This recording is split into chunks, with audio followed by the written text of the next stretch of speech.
In the year 2247, humanity had reached farther than anyone could have imagined. The Earth was no longer just a single planet but the heart of a growing interstellar empire. Humans had built colonies on distant moons and planets, traded with alien species, and even formed alliances with some of them. But despite all their progress, humanity still felt like the underdog in a galaxy filled with older, more powerful civilizations. President Daniel Hayes stood at the center of it all. A tall man with sharp eyes and a calm voice, he had been elected to lead Earth during one of its most critical times. Under his guidance, humanity had grown stronger, smarter, and more united. He wasn't just a politician. He was a symbol of hope for billions of people across the stars. But that hope would soon be shattered. The day started like any other for President Hayes. He was aboard the Celestial Nexus, a massive alien space station orbiting Jupiter. It was a neutral zone where representatives from different species gathered to discuss trade, diplomacy, and peace. The Zorathians, a proud and ancient race known for their arrogance, had called for this meeting. They claimed they wanted to negotiate new terms of cooperation with humanity, though many doubted their sincerity. Hayes walked through the gleaming corridors of the station, flanked by 2 guards. His mind was focused on the upcoming talks. The Zorathians were tricky negotiators, and he knew that every word he spoke would be scrutinized. But he also believed in the power of dialogue. If he could convince them to see humanity as an equal rather than a lesser species, it might pave the way for a brighter future. As he entered the grand conference hall, the room fell silent.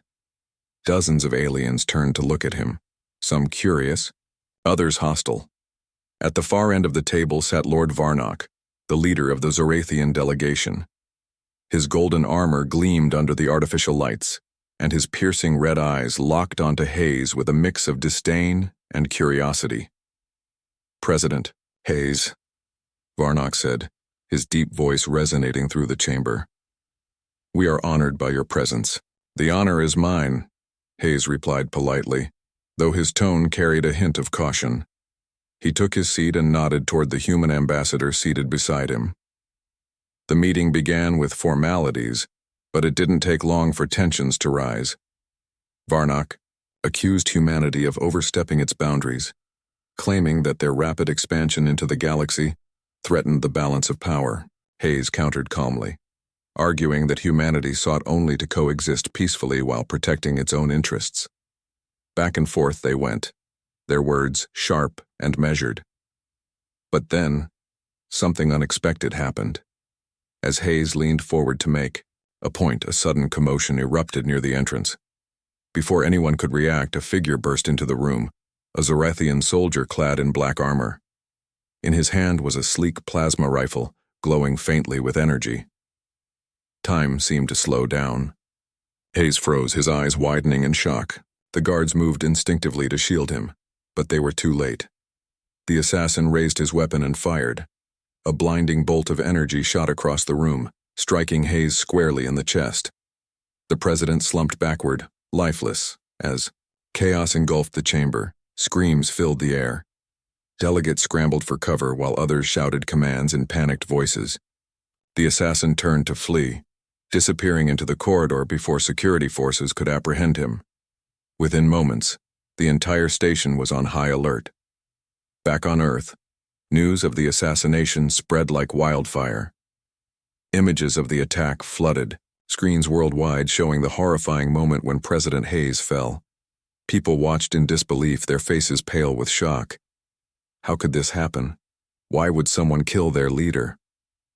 Among those reeling from the tragedy were Captain Ryan Carter and Lieutenant Samantha Brooks.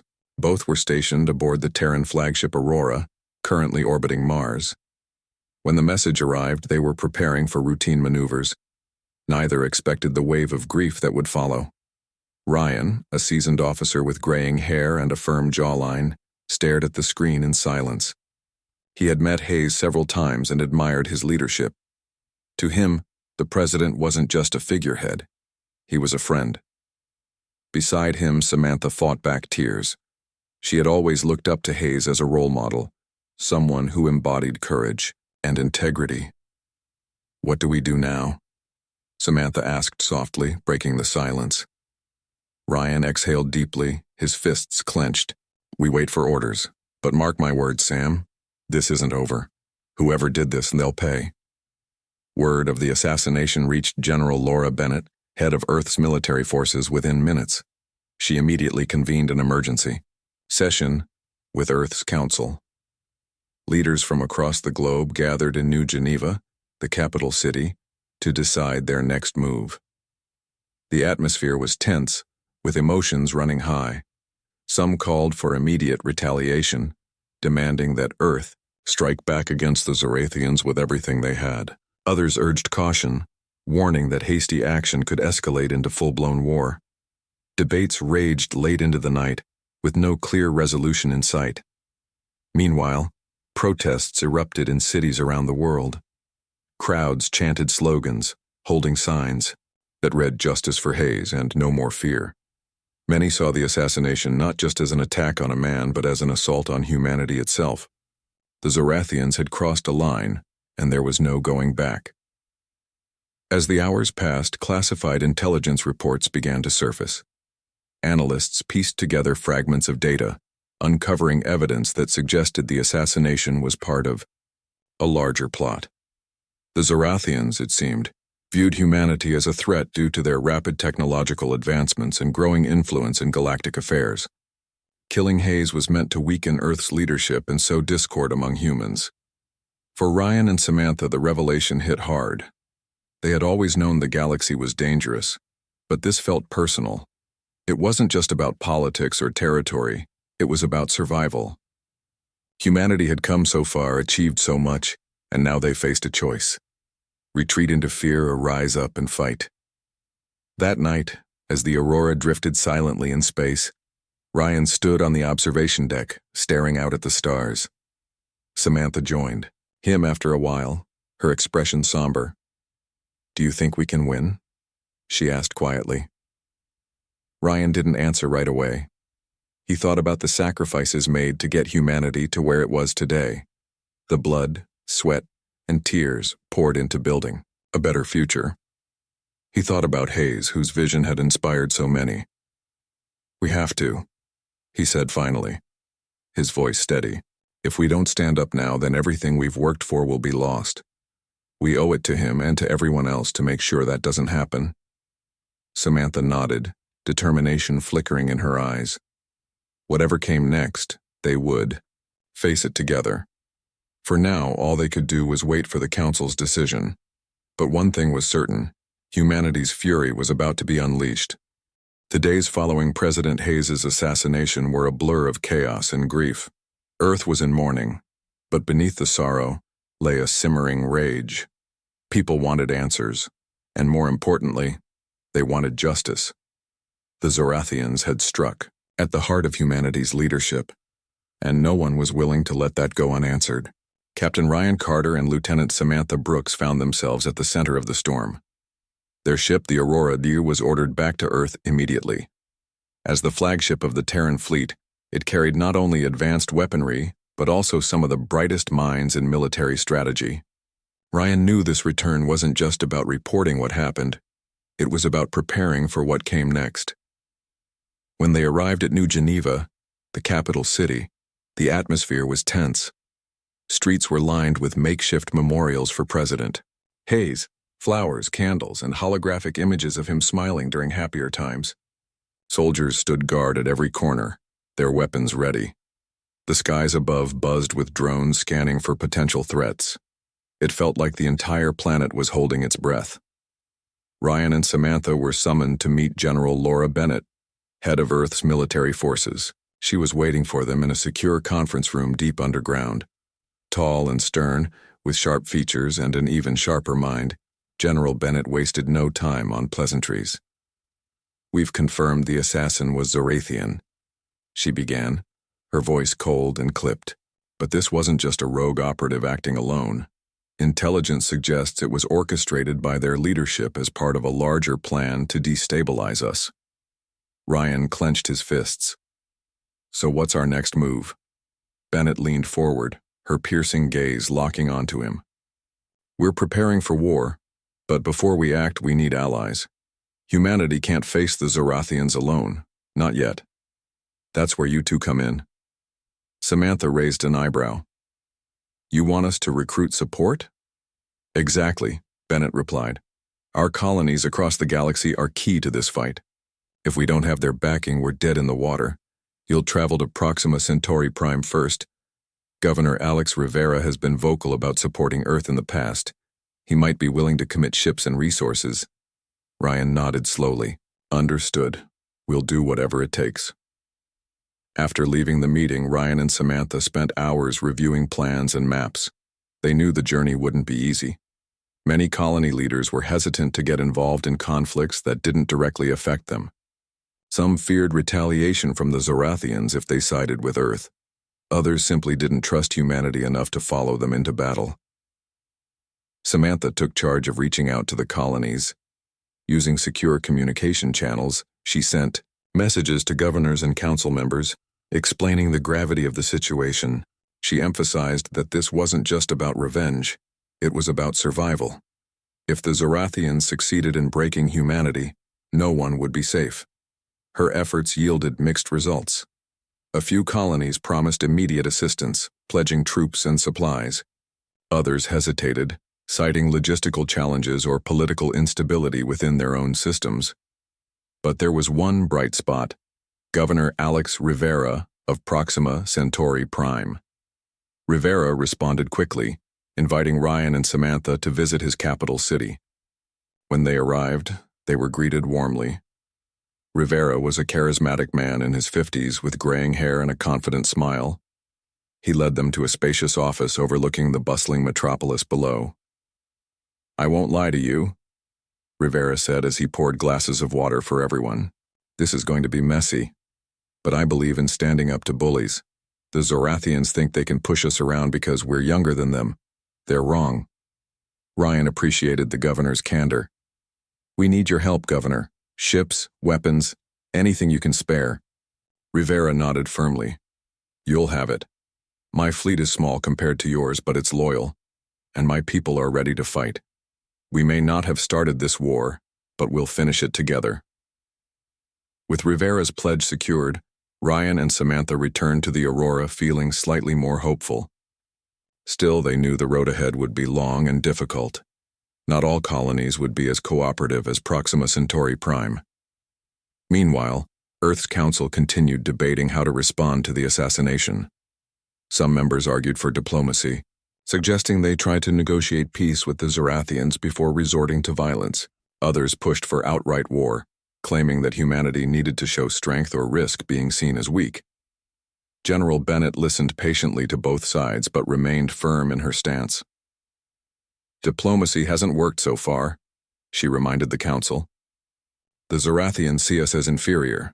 Until we prove otherwise, they'll keep pushing until there's nothing left to take. Her words resonated with many, and eventually the council agreed to authorize military action.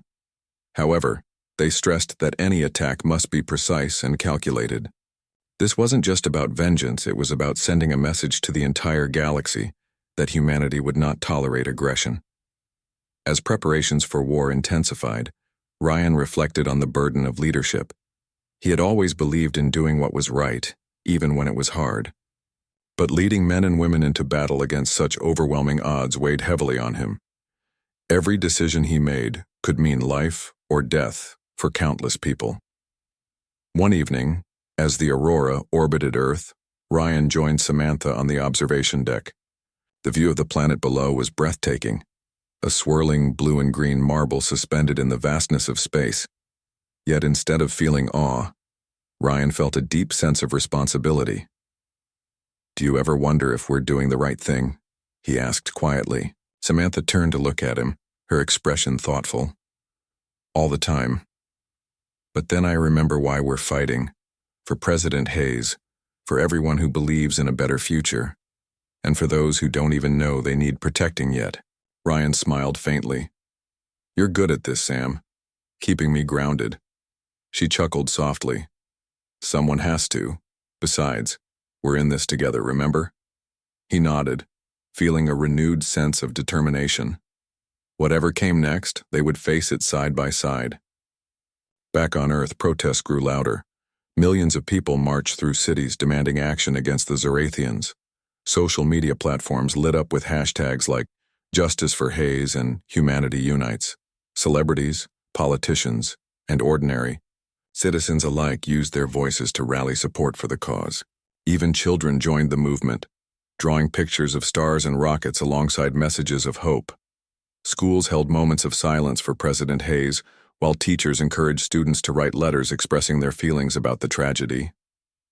It was clear that this wasn't just a political issue, it was personal for everyone. Amidst the chaos, scientists and engineers worked tirelessly to improve Earth's defenses. Factories churned out new weapons and shields, while researchers developed cutting-edge technology to give humanity an edge in battle. Universities opened their doors to anyone willing to contribute, whether it was designing software or building hardware. The unity displayed across the globe gave Ryan and Samantha hope. Despite the fear and uncertainty, humanity was coming together in ways no one had anticipated. Even rival corporations set aside their differences to pool resources and expertise. As the weeks passed, Earth's fleet grew stronger. Ships from allied colonies began arriving, swelling the ranks of the Terran Armada. Pilots trained day and night, honing their skills for the battles ahead. Commanders studied Zorathian tactics, searching for weaknesses to exploit. General Bennett oversaw everything with meticulous precision. She organized drills, reviewed strategies, and ensured every soldier was prepared for what lay ahead. Her reputation as a brilliant tactician earned her respect even among skeptics. Finally, the day came when Earth was ready to strike back. The Council approved the first phase of the operation, a targeted assault on a Zorathian outpost near the edge of their territory. The goal was simple: to send a message that humanity wouldn't back down without a fight. Ryan gathered his crew aboard the Aurora for a final briefing. Standing before rows of eager faces, he spoke with quiet authority. "This isn't just about revenge," he told them. "It's about proving to the galaxy that we're not afraid, that we'll stand up for ourselves and each other, no matter the cost. Remember why we're here and never forget what we're fighting for." Applause erupted throughout the room, followed by shouts of encouragement. Morale soared as the crew prepared for departure. For the first time since Hayes's death, there was a glimmer of optimism in the air. As the Aurora launched into hyperspace heading toward the Zorathian outpost, Ryan allowed himself a moment of reflection. The galaxy was vast, unpredictable, and often cruel. But humanity had always thrived in the face of adversity. Perhaps this was another test, one they were destined to pass. Whatever happened next, Ryan knew one thing for certain: humanity's fury had been unleashed and nothing would ever be the same again. The Aurora emerged from hyperspace near the edge of Zorathian territory, its sleek hull glinting faintly in the light of a distant star. The outpost they were targeting loomed ahead, a sprawling fortress bristling with weapons and shield generators.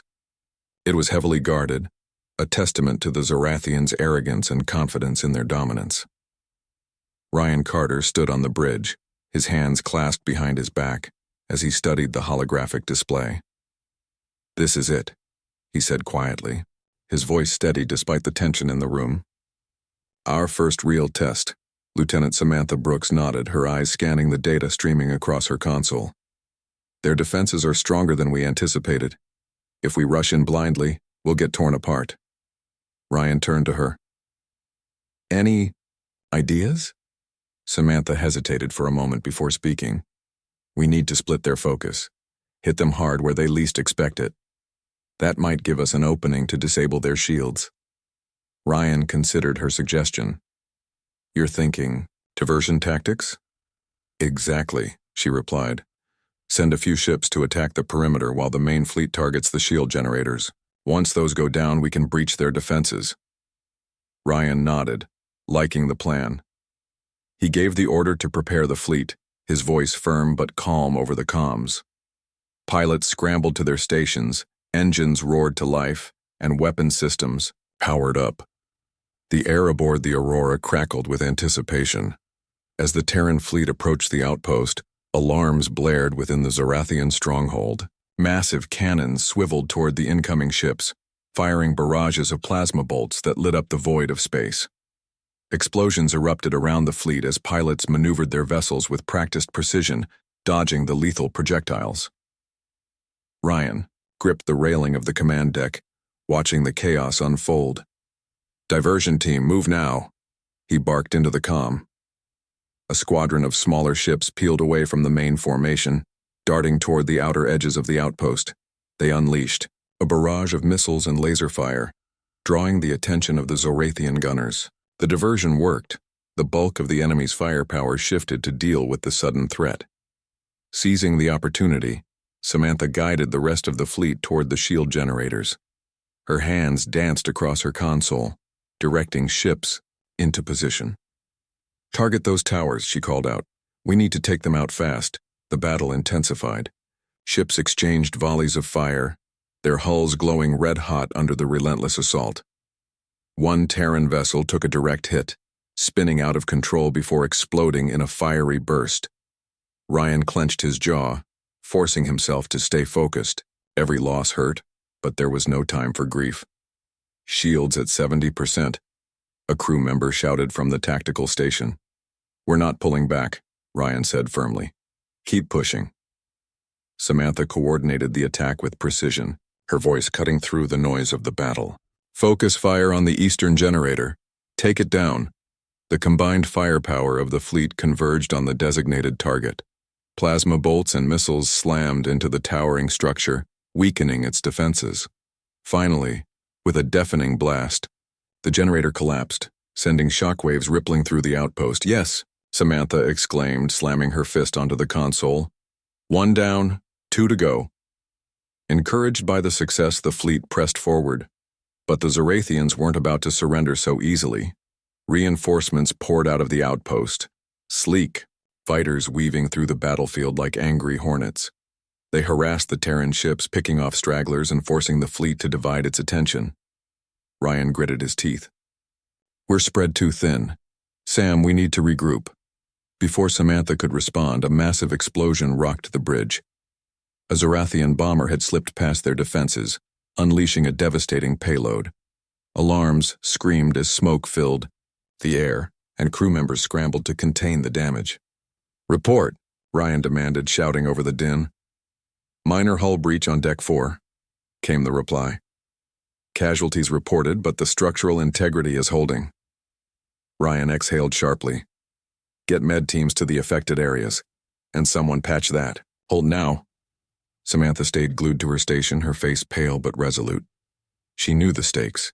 If they faltered here, the entire mission would collapse. "Ryan, we're running out of time. Their reinforcements are overwhelming us." He nodded grimly. "Then we finish this now. All remaining ships, concentrate on the central generator. We take it out, and the outpost falls." The order went out, rallying the fleet for one final push. Ships surged forward, pouring everything they had into the assault. Lasers sliced through space, missiles streaked toward their targets, and explosions lit up the battlefield like fireworks. On board the Aurora, the crew worked tirelessly to keep the ship intact. Engineers fought to repair damaged systems, while gunners unleashed volley after volley at the enemy. Despite the chaos, there was a sense of purpose, a shared determination to see the mission through. Finally, after what felt like hours, the central generator succumbed to the relentless bombardment. Its destruction triggered a chain reaction, disabling the outpost's remaining defenses. Cheers erupted across the fleet as the Zorathians' once impenetrable fortress became vulnerable. "We did it," Samantha whispered, sinking back into her chair. Relief washed over her. Though she knew the fight wasn't over yet, Ryan allowed himself a brief smile. "Good work, everyone. Now let's make sure they don't rebuild." The fleet moved in for the kill, launching boarding parties to secure the outpost. Marines clad in armored suits stormed the halls, engaging Zorathian forces in brutal close-quarters combat. Explosions echoed through the corridors as doors were breached and rooms cleared. Back on the Aurora, Ryan monitored the progress from the bridge. His relief was tempered by the knowledge that victory had come at a cost. Several ships had been lost, including one commanded by Commander Jake Monroe, a close friend and trusted ally.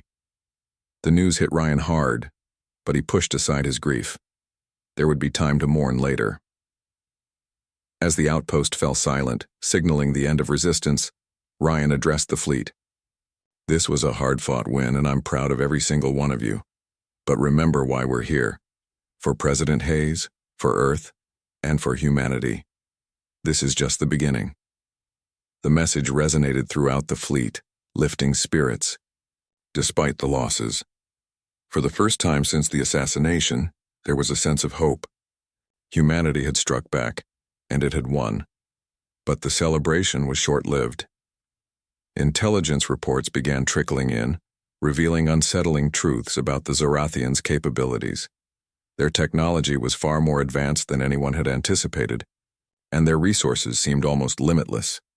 Worse still, rumors suggested that other alien species were considering siding with the Zorathians, lured by promises of power and influence. Ryan and Samantha discussed the implications late into the night, their exhaustion evident but their resolve unshaken. "We've proven we can fight them," Samantha said, "but this war isn't going to be easy." Ryan nodded. "No, it won't. But we've shown the galaxy that we're not afraid to stand our ground. That's something they'll have to reckon with." Meanwhile, news of the victory reached Earth and the colonies. People celebrated in the streets, waving flags and chanting slogans. For the first time in weeks, there was a sense of unity and pride. The success at the outpost proved that humanity could hold its own against even the most formidable foes. Governor Alex Rivera sent a message of congratulations, praising the bravery of the fleet. "You've given us hope," he wrote, and hope is a weapon in itself. General Laura Bennett also commended the operation, though she reminded everyone that the larger conflict was far from over. "This was a strong start," she told Ryan during a private call. "But the Zorathians won't stop coming. We need to prepare for bigger battles ahead." Ryan understood the gravity of the situation. Winning one skirmish didn't mean winning the war. Still, he couldn't help feeling a flicker of optimism. Humanity had faced impossible odds before and emerged victorious. Why should this time be any different? As the Aurora set course for the next phase of the campaign, Ryan took a moment to reflect.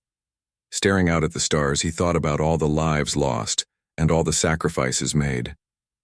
This war wasn't just about revenge or survival. It was about proving that humanity deserved a place among the stars. Beside him, Samantha joined him at the observation window. "What happens next?" she asked softly. Ryan sighed, his gaze fixed on the endless expanse of space. "Whatever it takes," he replied. "We keep fighting. We keep pushing forward, because that's who we are." Samantha smiled faintly. "That's who we are." Together, they watched as the Aurora sped onward, carrying the hopes and dreams of billions toward an uncertain future. The galaxy was vast and dangerous, but humanity's spirit burned brighter than ever. Whatever challenges lay ahead, they would face them together. The Aurora emerged from hyperspace near the edge of Zorathian territory, its sleek hull glinting faintly in the light of a distant star. The outpost they were targeting loomed ahead, a sprawling fortress bristling with weapons and shield generators.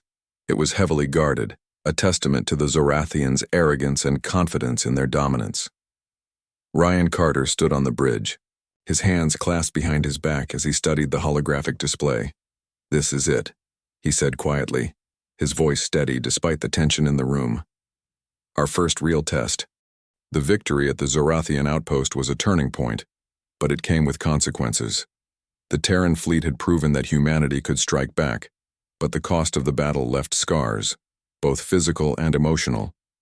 Ships limped back to Earth for repairs, their hulls scorched and battered.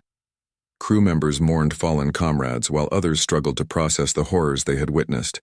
Despite the triumph, the mood aboard the Aurora was somber.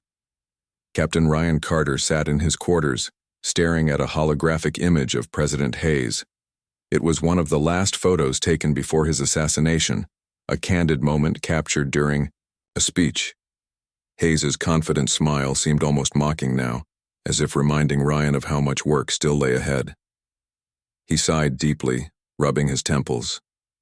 Leadership felt heavier than ever, especially when every decision carried the weight of lives. Lieutenant Samantha Brooks wasn't faring much better. She spent hours reviewing the battle footage, analyzing every move the fleet had made. Her mind raced with questions. Could they have saved more ships? Should they have acted sooner or differently? The guilt gnawed at her, even though she knew they had done everything humanly possible. Their worries deepened when intelligence reports revealed troubling information. A high-ranking official on Earth, a man named Senator Paul Grayson, had been leaking classified data to the Zorathians. His betrayal had compromised several key operations, including the assault on the outpost. How long had he been working against them, and why? Ryan called an emergency meeting with General Laura Bennett to discuss the situation. "We can't afford another leak," he said, his voice tight with frustration. "If Grayson is still out there, he's a threat to everything we've fought for." Bennett nodded grimly. "We're already tracking him. He slipped away shortly after the outpost attack, but we'll find him." "Trust me," Samantha chimed in, her tone sharp. "And what about the people who trusted him, who looked up to him? This isn't just about catching a traitor. It's about restoring faith in our leadership." Ryan agreed. "She's right. If word gets out that one of our own sold us out, morale will collapse." Bennett leaned forward, her expression hardening. "Then we handle this quietly. For now, focus on your mission. Leave Grayson to us." With no choice but to trust Bennett's judgment, Ryan and Samantha returned to preparing for the next phase of the war. But the shadow of betrayal lingered over them, a reminder that enemies weren't always found among the stars. They sometimes hid closer to home. Meanwhile, Governor Alex Rivera of Proxima Centauri Prime reached out with urgent news. He had brokered an alliance with the Luminari, a mysterious and reclusive alien species known for their advanced technology. The Luminari had watched humanity's struggle from afar and decided to intervene, not out of altruism, but because they saw potential in humans as allies.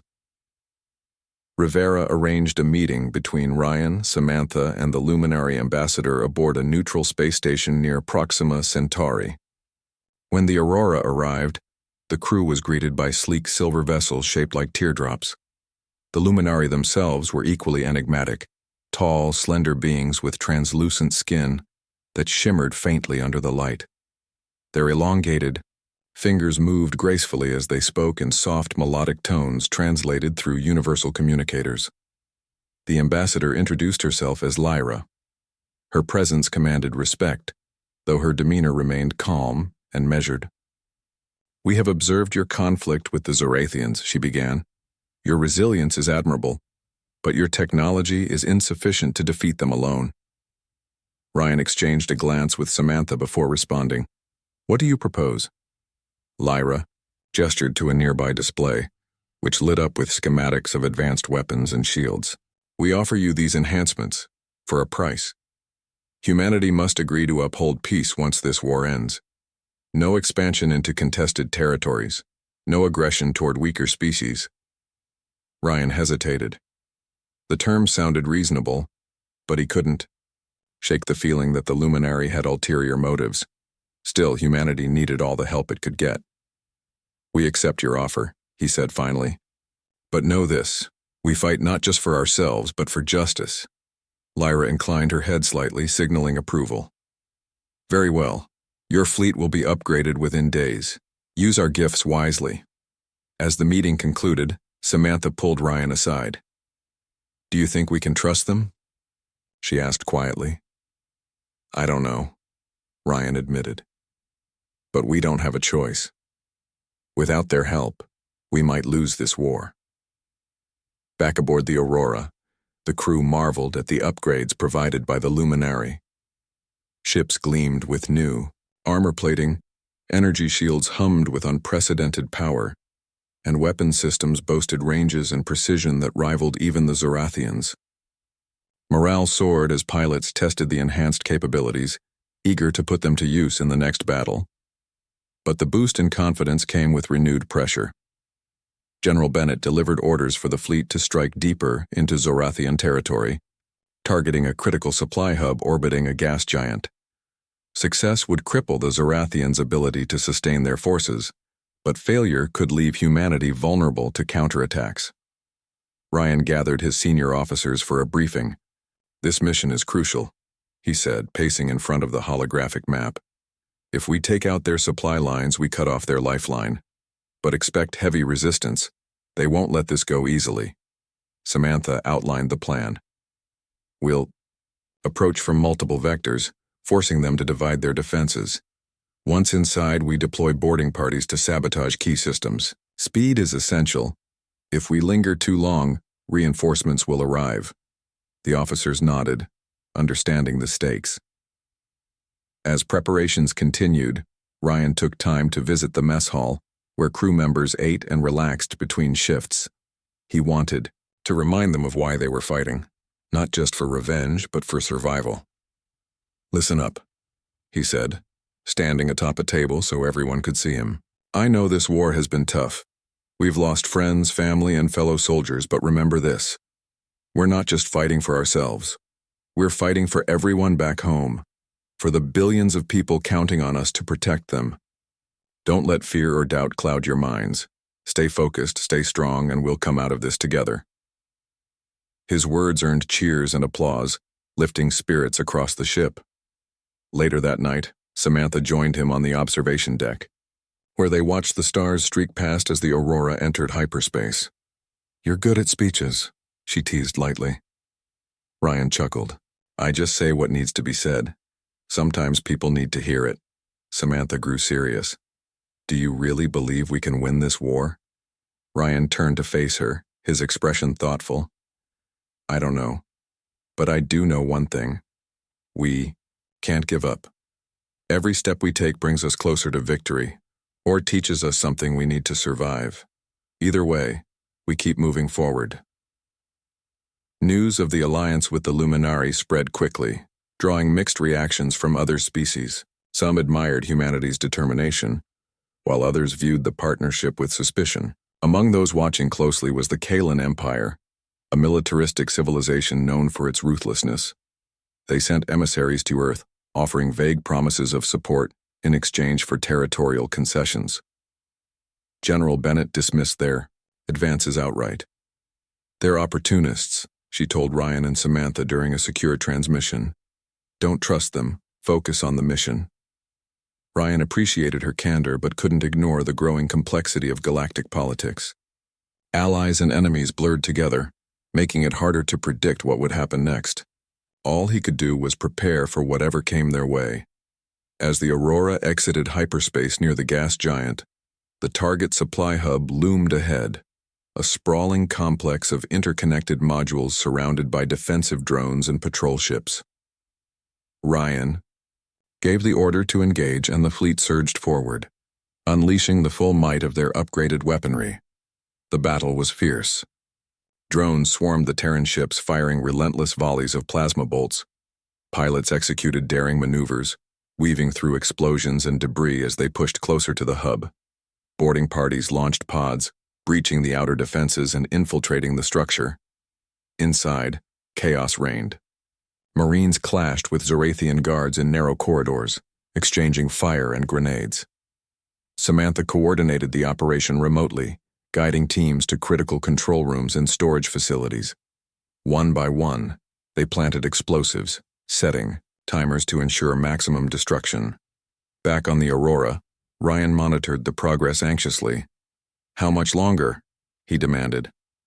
"Almost done," Samantha replied. "Just a few more charges to set." Suddenly, alarms blared as enemy reinforcements appeared on the radar.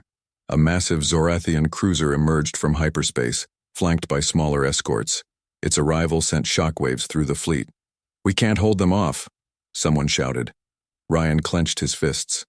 "Not yet. Hold position until the charges detonate." The seconds ticked by agonizingly slowly.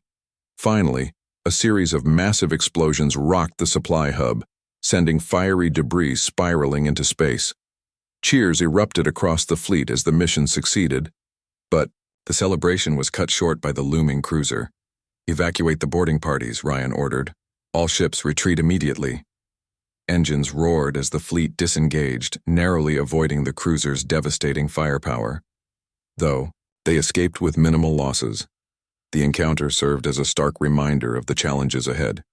The destruction of the Zorathian supply hub was a major blow to their war effort, but it came with a sobering realization. Humanity was still outmatched. The appearance of the massive cruiser during the retreat had been a chilling reminder of the Zorathians' overwhelming strength. For every step forward, it seemed there were 2 steps back. Captain Ryan Carter sat in the command chair on the bridge of the Aurora, staring at the holographic map that displayed their next target, the Zorathian homeworld. It was a bold plan, almost reckless, but General Laura Bennett had insisted it was necessary. If we strike at their heart, she had said, we can end this war before they recover. Ryan understood the logic, but he couldn't shake the doubts gnawing at him. Attacking the homeworld meant risking everything: ships, lives, and the fragile alliances they had built. If they failed, humanity would be left defenseless, and the galaxy would see them as weak. He glanced over at Lieutenant Samantha Brooks, who was reviewing tactical data with her usual precision. Her expression betrayed none of the anxiety he felt. "Are you sure about this?" Ryan asked quietly, leaning closer so only she could hear.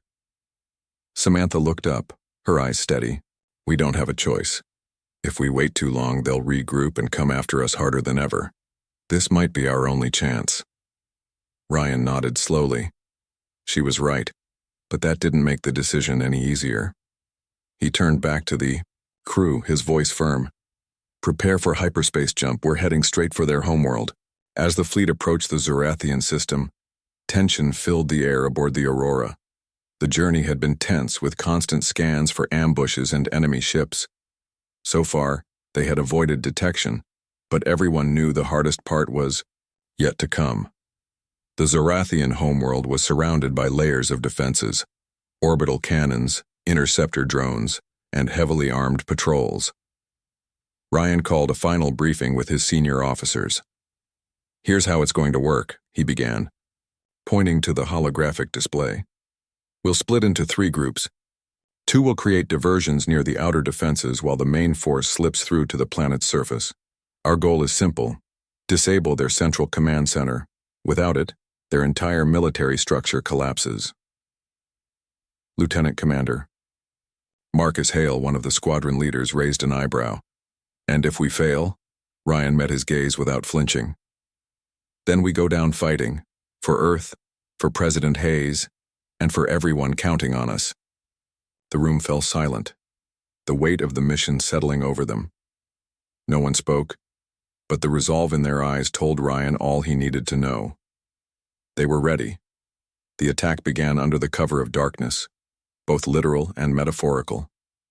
The diversion teams launched first, drawing fire from the outer defenses. Explosions lit up the void as Terran ships exchanged volleys with Zorathian forces. The noise was deafening, even through the thick hulls of the vessels, and the flashes of light outside the windows made it feel like a cosmic storm. Meanwhile, Ryan led the main strike team toward the planet's atmosphere. The descent was harrowing, with anti-aircraft fire streaking past their ships. Pilots shouted warnings and coordinates, dodging incoming projectiles while maintaining formation. The heat shields glowed red-hot as they plunged deeper into the atmosphere, finally breaking through the clouds to reveal the sprawling capital city below. The Zorathian homeworld was unlike anything they had seen before. Towering spires of black metal pierced the sky, connected by glowing bridges that pulsed with energy. Streets teemed with activity, though it was impossible to tell whether the figures below were civilians or soldiers. At the center of it all stood the command center, a monolithic structure surrounded by concentric rings of fortifications. "This is it," Samantha said, her voice tight with anticipation. "Time to finish this." Ryan gave the order to deploy landing pods, dozens of small craft detached from the motherships, descending rapidly toward the ground. Inside each pod, Marines gripped their weapons tightly, bracing for impact. When the pods hit the surface, they burst open, and the Marines poured out, engaging Zorathian forces in fierce close-quarters combat. Ryan and Samantha joined the fray, leading a squad directly toward the command center. The streets were chaotic, filled with smoke, screams, and the sound of gunfire. Every corner seemed to hide another ambush, forcing the team to move cautiously. Despite the danger, they pressed on, driven by a singular purpose. Inside the command center, resistance grew fiercer.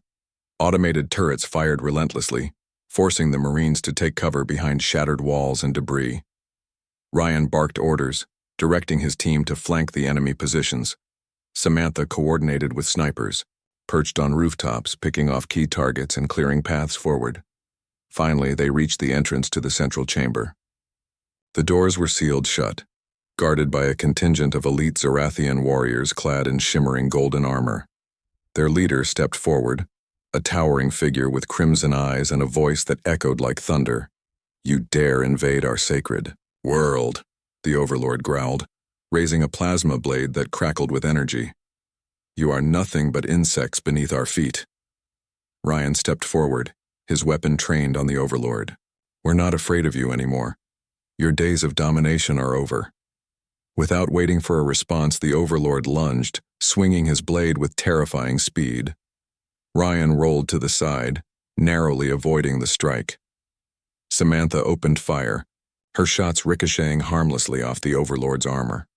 The Marines joined in, unleashing a barrage of bullets and energy blasts, but the Overlord shrugged them off as if they were mere annoyances.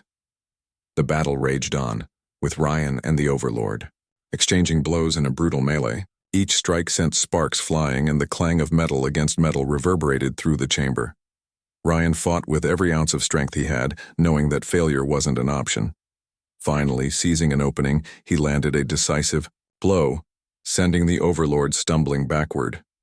With a roar of defiance, Ryan delivered the final strike, plunging his blade into the Overlord's chest. The towering figure staggered, then collapsed, his body dissolving into ash. The room fell, silent except for the heavy breathing of the survivors.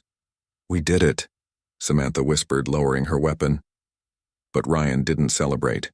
Instead, he turned to the control panel and activated the self-destruct sequence for the command center. Alarms blared as a robotic voice announced the impending detonation.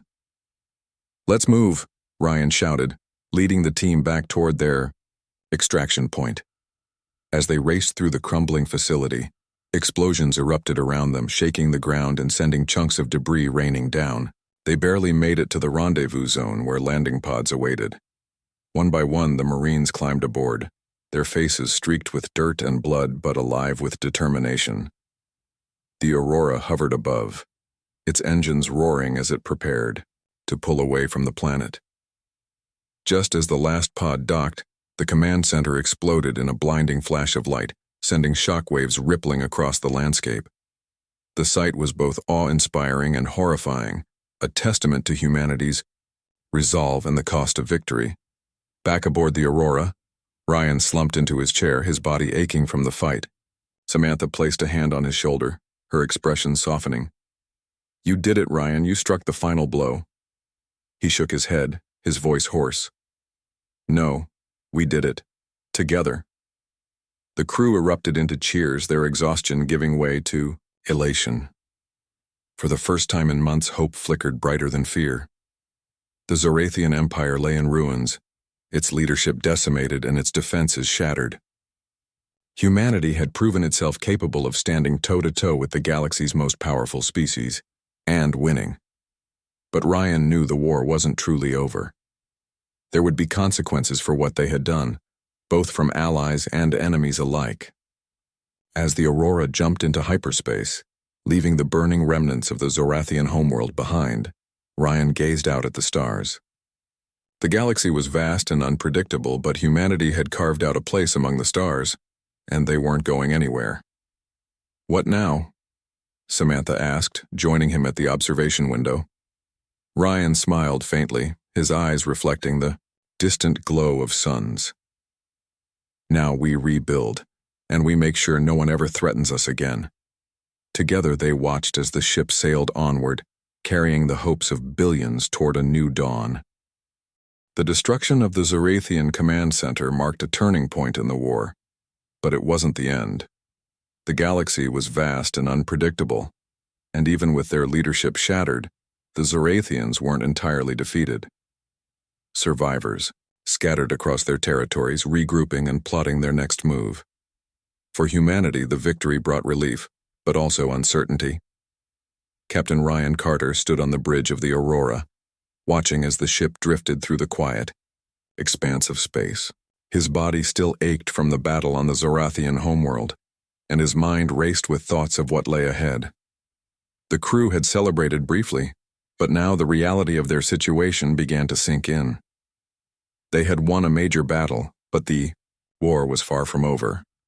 Lieutenant Samantha Brooks joined him, her usual calm demeanor tinged with exhaustion. "What happens now?"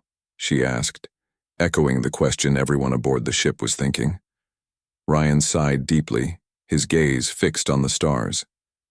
"We rebuild, we regroup, and we prepare for whatever comes next." Back on Earth, news of the victory spread quickly. People poured into the streets, waving flags and cheering for the fleet that had delivered justice for President Hayes. Cities lit up with fireworks, and screens everywhere displayed images of the smoking ruins of the Zorathian command center. Humanity had struck back against its oppressors, proving once and for all that they were no longer an underdog. They were a force to be reckoned with.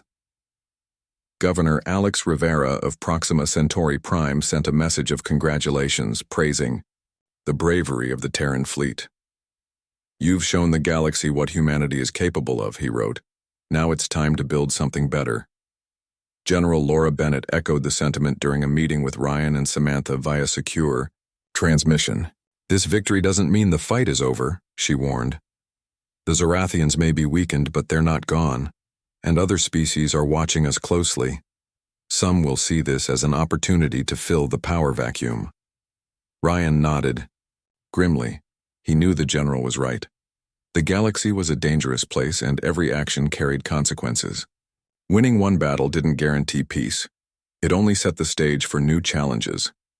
In the days following the attack on the Zorathian homeworld, intelligence reports revealed troubling developments.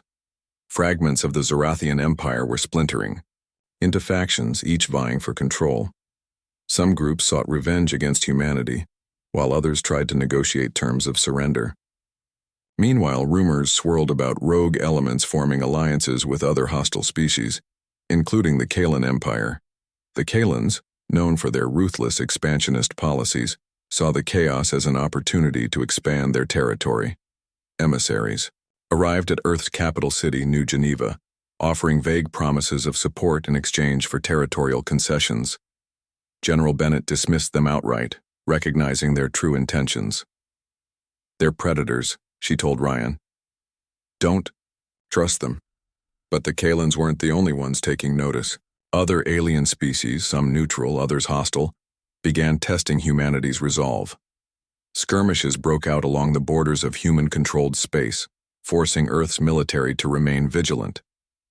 It seemed that every corner of the galaxy was reacting to humanity's rise, and not all reactions were positive. Despite these challenges, there were glimmers of hope. The alliance with the Luminari proved invaluable, as they continued to provide advanced technology and strategic advice. Their presence helped stabilize fractured regions of space, preventing smaller conflicts from escalating into full-scale wars. Governor Rivera also stepped up, rallying colonies to contribute resources and personnel to Earth's recovery efforts.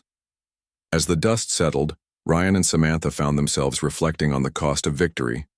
So many lives had been lost, not just soldiers, but civilians caught in the crossfire.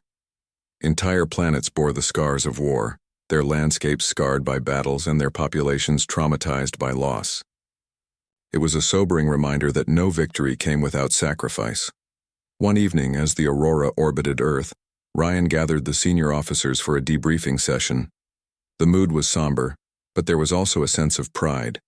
They had accomplished something remarkable, even if it came at great cost. "We've proven ourselves," Ryan said, addressing the group.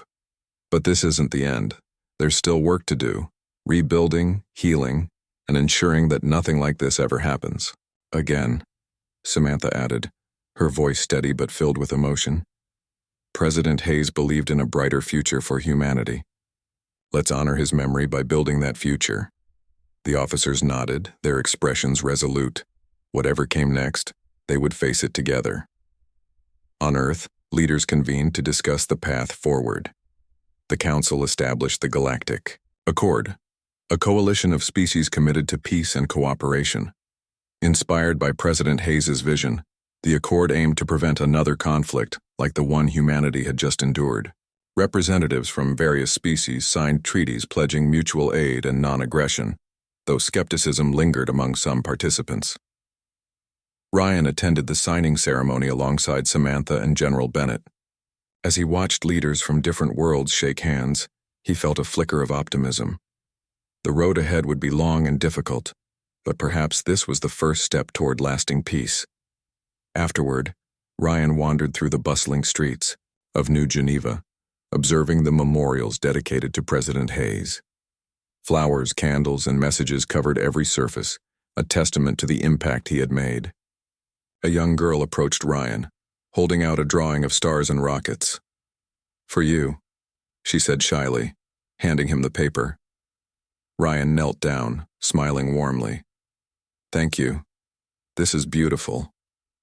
The girl beamed before running off to join her friends. Ryan stared at the drawing, feeling a renewed sense of purpose. Humanity had come so far, achieved so much, and yet there was still so much more to do. Later that night, Ryan and Samantha stood on the observation deck of the Aurora, gazing out at the stars. The galaxy stretched endlessly before them, full of mysteries and dangers yet undiscovered. "Do you think we'll ever have real peace?" Samantha asked quietly. Ryan hesitated before answering. "I don't know, but I do know this. We'll keep fighting for it. For Hayes, for Earth, and for everyone who believes in a better future."